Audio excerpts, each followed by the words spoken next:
Good morning, all of you. Welcome to TS in the School. Myself, Swati Mahavar. I'm your assistant teacher. We are doing chapter number 4 in Political Science of class 9. The name of the chapter is Working of Institutions. This is the 7th part of this chapter. 6th parts of this chapter was completed. Come to the page number 68. We are starting with page number 68. President के बारे में हम पढ़ रहे थे last previous video के अंदर कि प्रेसिडेंट के पास क्या क्या पावर्स होती है. Now come to the second paragraph of this page. But we should remember that the president exercises all these powers only on the advice of the council of ministers. ठीक है, जितनी भी powers president के हाथ में होती है, जो भी काम प्रेसिडेंट करता है वो किसकी एडवाइस पे करता है? काउंसिल ऑफ मिनिस्टर्स की एडवाइस पे करता है. The president can ask the council of ministers to reconsider its advice. President जो होता है वो किसकी एडवाइस को रिकंसिडर करता है? काउंसिल ऑफ मिनिस्टर्स की. But if the same advice is given again she is bound to act according to it. अगर काउंसिल ऑफ मिनिस्टर्स उसको वापस से किसी चीज़ को लेके वापस से कोई एडवाइस देते हैं तो उसको बाउंडली उसको क्या करना पड़ता है? उनकी एडवाइस के ऊपर ध्यान देना पड़ता है, उनकी एडवाइस को पर फोकस करना पड़ता है. Similarly, a bill passed by the president becomes a law only after the president gives assent to it. कोई बिल जो पास किया जाता है वो बिल बिना प्रेसिडेंट के साइन के कभी भी पास नहीं हो सकता. जब तक प्रेसिडेंट उसके ऊपर साइन नहीं करेगा तब तक वो बिल आगे पास नहीं होता है. If the president wants, she can delay this for some time and send the bill back to the parliament for reconsideration. अगर प्रेसिडेंट की मर्जी होगी तो ही वो उसके ऊपर साइन करेगा, अगर उसकी मर्जी नहीं होगी तो वो उस बिल को वापस भी भेज सकता है पार्लियामेंट के अंदर और उनको कह सकता है कि आप वापस से इसको रिकंसिडर करो. But if parliament passes the bill again she has to sign it. लेकिन अगर पार्लियामेंट ने वापस से वो बिल प्रेसिडेंट के पास भेज दिया तो प्रेसिडेंट को फोर्सफुली उसके ऊपर साइन करना ही पड़ेगा. So you may wonder what does the president really do. ठीक है, अब आपको पता चल चुका होगा कि प्रेसिडेंट एक्चुअली करता क्या है. Can she do anything on her own at all? There is one very important thing she should do on her own, appoint the prime minister. एक चीज़ जो वो अपनी मर्जी से करता है वो क्या करता है? प्राइम मिनिस्टर की अपॉइंटिंग. ठीक है, प्राइम मिनिस्टर को अपॉइंट करना वो अपनी मर्जी से करता है. बाकी सारे काम वो मिनिस्टर्स और जो भी उसके काउंसिल ऑफ मिनिस्टर्स और जो भी उसके एडवाइजर्स होते हैं उनकी एडवाइस पर करता है. When a party or collision of parties secures a clear majority in the election, the president has to appoint the leader of the majority party or the coalition that enjoys majority support in the Lok Sabha.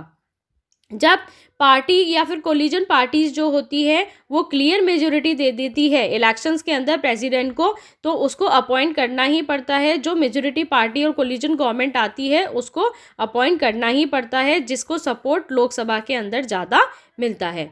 यानी कि जिन लोगों को लोकसभा के अंदर ज़्यादा majority मिलता है उनको कोलिजन गवर्नमेंट या कोलिजन पार्टी उनकी बनानी ही पड़ती है. समझ में आया? Now come to the next side. When no party or coalition gets a majority in the Lok Sabha, the president exercises his discretion.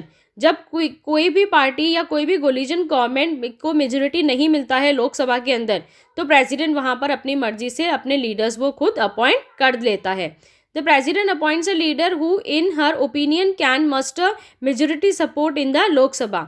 जो प्रेसिडेंट होता है वो अपॉइंट करता है लीडर को और जिनको ज़्यादा मेजोरिटी मिलती है लोकसभा के अंदर, यानी कि जिसका ओपिनियन ज़्यादा अच्छा रहता है प्राइम मिनिस्टर के प्रेसिडेंट के अकॉर्डिंग, जो पर्सन ज़्यादा उसको अच्छा लगता है, जिसके लिए ओपिनियंस अच्छे मिलते हैं, उनको वो क्या कर लेता है? एज अ मिनिस्टर अपॉइंट कर लेता है. In such a case the president can ask the newly appointed prime minister to prove majority support in the Lok Sabha within a specified time. ठीक है, अब वो मिनिस्टर्स को जब अपॉइंट करता है तो वहाँ पर प्राइम मिनिस्टर की एडवाइस वो ले लेता है. जो प्राइम मिनिस्टर अपॉइंट हुआ है उसकी एडवाइस वो ले सकता है और लोकसभा के अंदर जिनको मेजोरिटी किसी स्पेसिफिक टाइम पीरियड, उस स्पेसिफिक टाइम पीरियड के अंदर जिन मिनिस्टर्स को मेजोरिटी ज़्यादा मिलता है, यानी कि जिनकी पूछ ज़्यादा होती है, जिनको ज़्यादा पूछा जाता है, जिनकी पॉपुलरिटी ज़्यादा होती है, उनको एज अ मिनिस्टर वो अपॉइंट कर देता है. Now come to the next page, the judiciary. अब हम किसकी बात करेंगे? The judiciary. Let us return one final time to the story of office memorandum that we started with. ठीक है, चैप्टर की स्टार्टिंग जो हमने की थी ऑफिस मेमोरेंडम से, उसको हम वापस से शुरू करते हैं. This time, let us not recall the story, but imagine how different the story could have been. Remember, the story came to a satisfactory, and because the Supreme Court gave a verdict that was accepted by everyone. ठीक है, Supreme court के बारे में हम यहाँ पे पढ़ेंगे. Judiciary की बात कर रहे हैं, यानी कि सुप्रीम कोर्ट और हाई कोर्ट की बात हो रही है यहाँ पे. Imagine what would had happened in the following situation if there was nothing like a Supreme Court. Is there was nothing like a Supreme Court in the country. क्या country के अंदर सुप्रीम कोर्ट जैसा कुछ भी नहीं है. Even if there was a Supreme Court, if it had no power to जज action of the government. क्या सुप्रीम कोर्ट के पास इतनी पावर नहीं है कि वो गवर्नमेंट के एक्शंस को जज कर सके, गवर्नमेंट की वर्किंग को जज कर सके. Even if it had the power, if no one trusted the Supreme Court to give a fair verdict. ठीक है, सुप्रीम कोर्ट के हाथ में पावर है, फिर भी क्या लोगों को उसके ऊपर विश्वास है, क्या वो जो करती है वो बिल्कुल सही है. Even if it give a fair judgment, if those who appeal against the government order did not accept the judgment. ठीक है, अगर उसने कोई फेयर जजमेंट दे भी दिया तो भी कुछ लोगों को प्रॉब्लम होती है और वो गवर्नमेंट के पास जाते हैं, जैसे प्रेसिडेंट के पास चले गए, प्रेसिडेंट के पास जा कर के उन्होंने अपनी अपील लगा दी. आया समझ में. This is why, yes, come to the next side. This is why an independent and powerful judiciary is considered essential for democracy. Democracy के अंदर एक जो जुडिशरी होनी चाहिए वो हमेशा क्या होनी चाहिए, इंडिपेंडेंट और पावरफुल होनी चाहिए, कि सरकार भी उसके सामने कुछ नहीं कर सकती है. ठीक है, गवर्नमेंट भी अगर कुछ गलत करती है यहाँ पे तो जुडिशरी इतना पावरफुल होना चाहिए, इतना इंडिपेंडेंट होना चाहिए कि वो इंडिपेंडेंटली अपनी मर्जी से कोई डिसीजन ले सके. All the court at different level in a country put together are called the judiciary. जितनी भी कोर्ट्स हैं हमारे कंट्री के अंदर, उन सबको हम क्या बोलते हैं, जुडिशरी कहते हैं. वो हमारा पूरा कौन सा सिस्टम कहलाता है, जुडिशरी सिस्टम कहलाता है. The Indian judiciary consist of a Supreme court for the entire nation, high court in the state. Supreme court जो होती है वो पूरे नेशन को रिप्रेजेंट करती है और हाई कोर्ट जो होती है वो पूरे स्टेट्स को रिप्रेजेंट करती है. डिस्ट्रिक्ट लेवल पे क्या बनाई जाती है, डिस्ट्रिक्ट कोर्ट बनाई जाती है और court at local level. India has an integrated judiciary. India के अंदर कैसी जुडिशरी है, इंटीग्रेटेड जुडिशरी है.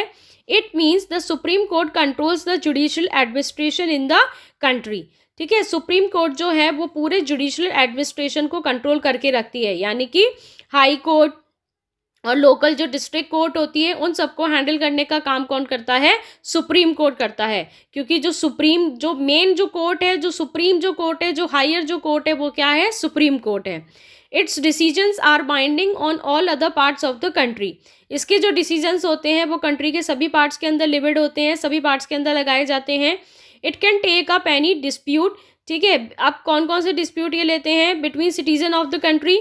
सिटीजन्स, कंट्री के जो सिटीजन्स होते हैं, जो नेटिव्स होते हैं, उनके बीच के डिस्प्यूट सॉल्व करती है ये. Between citizen and government, citizen और गवर्नमेंट के बीच के डिस्प्यूट्स को सॉल्व करती है. बिटवीन टू और मोर स्टेट गवर्नमेंट, दो या दो से ज़्यादा स्टेट गवर्नमेंट के बीच के डिस्प्यूट सॉल्व करती है. Between government at the union and state level.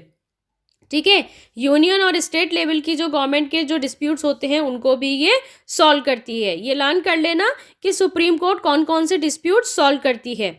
It is the highest court of appeal in civil and criminal cases. सभी सिविल और क्रिमिनल केसेस के अंदर हाईएस्ट कोर्ट ऑफ अपील क्या कहलाती है, सुप्रीम कोर्ट कहलाती है. It can hear appeals against the decision of the High court. High Court के अगेंस्ट भी हम कहाँ जा सकते हैं, सुप्रीम कोर्ट. अगर हाई कोर्ट ने कोई गलत डिसीजन लिया है या हाई कोर्ट का डिसीजन किसी को पसंद नहीं आया तो वो कहाँ जाएगा, सुप्रीम कोर्ट में जाएगा. Independence of the judiciary means that it is not under the control of the legislature or the executive. Independence of judiciary का मतलब क्या होता है कि हमारा जो जुडिशियल सिस्टम है वो ना तो लेजिस्लेचर के अंडर में काम करता है, ना ही एग्जीक्यूटिव के अंडर में काम करता है. द जजेस do not act on the direction of the government or according to the wishes of the party in power. जो जजेस होते हैं वो डायरेक्टली गवर्नमेंट से इंटरैक्ट नहीं करते हैं या गवर्नमेंट की किसी भी चीज़ को वो मानते नहीं हैं, गवर्नमेंट की किसी भी विशेष को वो फुलफिल नहीं करते हैं. That is why all modern democracies have court that are independent of the legislature and executive. इसलिए जो आज मॉडर्न डेमोक्रेसीज हैं वहाँ पर जो कोर्ट होते हैं वो क्या होते हैं, इंडिपेंडेंट होते हैं. ना तो लेजिस्लेचर का कोई रोल होता है उनमें, ना ही एग्जीक्यूटिव के किसी मिनिस्टर का कोई रोल होता है. India has achieve this India में भी यही है। द जजेस of the Supreme Court and High Court are appointed by the president. अब याद रखना कि जो जजेस होते हैं सुप्रीम कोर्ट के और हाई कोर्ट के, उनको अपॉइंट कौन करता है? प्रेसिडेंट करता है। किसकी एडवाइस पे? प्राइम मिनिस्टर की एडवाइस पे, and in consultation with the chief justice of the Supreme court. ठीक है, जो सुप्रीम कोर्ट का चीफ जस्टिस होता है उसकी एडवाइस पे और प्राइम मिनिस्टर की एडवाइस पे प्रेसिडेंट क्या करता है? जजेस को अपॉइंट करता है। In practice, it now means that senior judges of the Supreme Court select the new judges of the Supreme Court and the High Court. अब जो सीनियर जजेस होंगे सुप्रीम कोर्ट के, वो किसको सेलेक्ट करते हैं? नए जो जजेस बनाए जाते हैं, जो दूसरे जजेस बनाए जाते हैं उनको चाहे वो सुप्रीम कोर्ट के हो चाहे वो हाई कोर्ट के हो। There is very little scope for interference by the political executive. बहुत ही लिटिल स्कोप होता है इंटरफेरेंस का किसी पॉलिटिकल एग्जीक्यूटिव का। यानी कि यहाँ पे जो जजेस बनाए जाते हैं, चाहे वो सुप्रीम कोर्ट का जज हो, चाहे हाई कोर्ट का जज हो, चाहे वो छोटे जजेस हो, ठीक है, चाहे जजेस का पैनल हो, वहाँ पर किसी भी मिनिस्टर की कोई भी बात वहाँ पर नहीं मानी जाती है। किसी भी मिनिस्टर की किसी भी विश को वहाँ पे फुलफिल नहीं किया जाता है। द सीनियर मोस्ट जज of the Supreme Court is usually appointed the chief justice.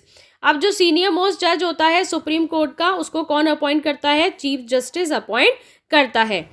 Once a person is appointed as judge of the Supreme Court or the High Court, it is nearly impossible to remove him or her from that position. एक बार किसी person को as a जज appoint कर दिया supreme court या high Court के अंदर, तो कोई भी उसको अपनी पोजीशन से हटा नहीं सकता है। It is as difficult as removing the president of India. इसी तरीके से प्रेजिडेंट ऑफ इंडिया को भी अपनी पोजीशन से हटाना बहुत मुश्किल है। As judge can be removed only by an impeachment motion passed separately by two-third member of the two houses of parliament. ठीक है, अब जज को किस बिहाफ पे हटाया जा सकता है? जब टू थर्ड मेंबर जो होते हैं टू हाउसेस ऑफ पार्लियामेंट के, जब वो अपना मोशन पास करेंगे, यानी कि वो जब कहेंगे कि इस जज को हटा देना चाहिए, वो जब अपना वोट पास करेंगे कि इस जज को हटा देना चाहिए, उस कंडीशन के अंदर ही उस जज को अपनी पोजीशन से हटाया जाता है। It has never happen in the history of Indian democracy. लेकिन आज तक ऐसा नहीं हुआ है कि किसी जज को उसकी पोजीशन से हटाया जाए। The judiciary in India is also one of the most powerful in the world. हमारे इंडिया की जो जुडिशरी है वो पूरे वर्ल्ड के अंदर सबसे ज़्यादा पावरफुल जुडिशरी है। The Supreme Court and the High Court have the power to interpret the constitution of the country. Supreme Court और हाई कोर्ट के हाथ में इतनी पावर्स है कि वो हमारा जो कॉन्स्टिट्यूशन है, जो हमारा संविधान है, उसको भी इंटरप्रेट कर सकती है, यानी उसको भी चेंज कर सकती है। आया समझ में? जो लॉज हैं उनको भी वो चेंज कर सकती है, धाराएं चेंज हो सकती है, आर्टिकल्स चेंज हो सकते हैं, धाराएं हट सकती है, नई धाराएं बना दी जाती हैं। ठीक है, they can declare invalid any law of the legislature or the action of the executive whether at the union level or the state level. If they find such a law or action is against the constitution, thus they can determine the constitutional validity of any legislation or action of the executive in the country when it is challenged before them.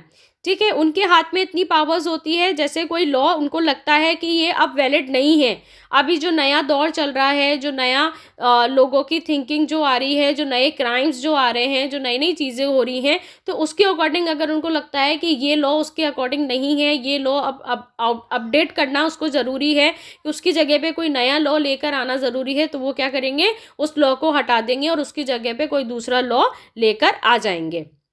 आया समझ में? जैसे जैसे नए crimes आते जाते हैं, वैसे वैसे नए आर्टिकल्स बनते जाते हैं, नई धाराएं लगा दी जाती हैं।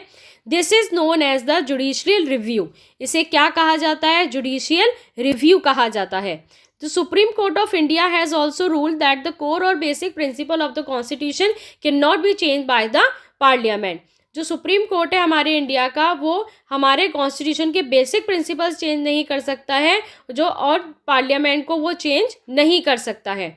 The powers and the independence of the Indian judiciary allow it to act as the guardian of the fundamental right. जो पावर्स हैं हमारी इंडिपेंडेंट इंडियन जुडिशरी की जो भी पावर्स है, वो हमारे फंडामेंटल राइट्स को क्या करती है? गार्ड करके रखती है। ठीक है, आज हमारे फंडामेंटल राइट्स की जो फंडामेंटल राइट्स जो हमारे पास है उनकी रक्षा कौन करती है? हमारी इंडियन जुडिशरी करती है. We shall see in the next chapter that the citizens have a right to approach the court to seek remedy in the case of any violation of their rights. ठीक है, इसके बाद वाला जो chapter है उसके अंदर आपके राइट्स, फंडामेंटल राइट्स दे रखे हैं, लेकिन वो चैप्टर आपके सिलेबस के अंदर अभी रिड्यूस कर दिया गया है. ठीक है, अभी आपके सिलेबस के अंदर यही लास्ट चैप्टर है, इसके बाद कोई चैप्टर नहीं है. In recent years the court have given several judgments and directives to protect public interest and human right.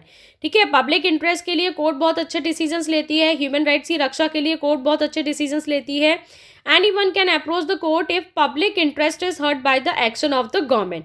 अगर गवर्नमेंट किसी पब्लिक के, किसी पर्सन के जो ह्यूमन राइट्स है उनको हर्ट करती है तो वो फ्री है कि वो कोर्ट के अंदर जा सकता है कि मेरे ह्यूमन राइट यहाँ पर आप गार्ड करो, मेरे ह्यूमन राइट की रक्षा करो.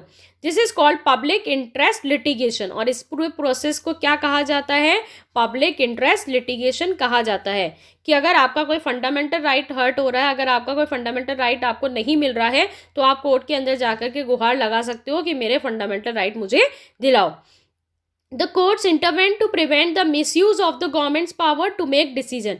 कोर्ट क्या करती है? अगर कोई मिसयूज करती है गवर्नमेंट अपनी पावर का, तो कोर्ट के पास ये राइट है कि वो गवर्नमेंट से वहाँ पे क्वेश्चनिंग कर सकती है और गवर्नमेंट जो रॉन्ग एक्टिविटी जो करती है वहाँ पर उसको वो सही करा सकती है. They check malpractices on the part of the public officials. That is why the judicial enjoys a high level of confidence among the people. जो भी गलत पब्लिक ऑफिशियल्स कोई गलत काम करते हैं, कोई गलत चीज़ वो करते हैं, एक्सप्लॉयटेशन जो वो करते हैं लोगों का, तो उन सब के खिलाफ कोर्ट के पास ये पावर है कि वो उन सब के खिलाफ एक्शन ले सकती है. इसीलिए आज हर पर्सन का जो विश्वास है वो किसके लिए है? कोर्ट के लिए है. अगर उसके साथ में कुछ गलत हो जाता है तो उसको पूरा विश्वास किसके ऊपर रहता है? हमारे जुडिशियल सिस्टम के ऊपर रहता है कि मुझे इंसाफ मिलेगा कहाँ से? मेरे जुडिशियल सिस्टम से. आया समझ में? This chapter was completed. ये चैप्टर यहीं ख़त्म होता है. बहुत अच्छे से कंप्लीट कर लेना इस चैप्टर को. और ये आपका पॉलिटिकल साइंस का सिलेबस भी आज यहाँ पे कंप्लीट हो गया. ठीक है, अब एक हिस्ट्री का 1 चैप्टर रिमेनिंग है, वो हम कल से स्टार्ट करेंगे. समझ में आया आप लोगों को यहाँ तक? Thanks for watching and stay home, stay safe.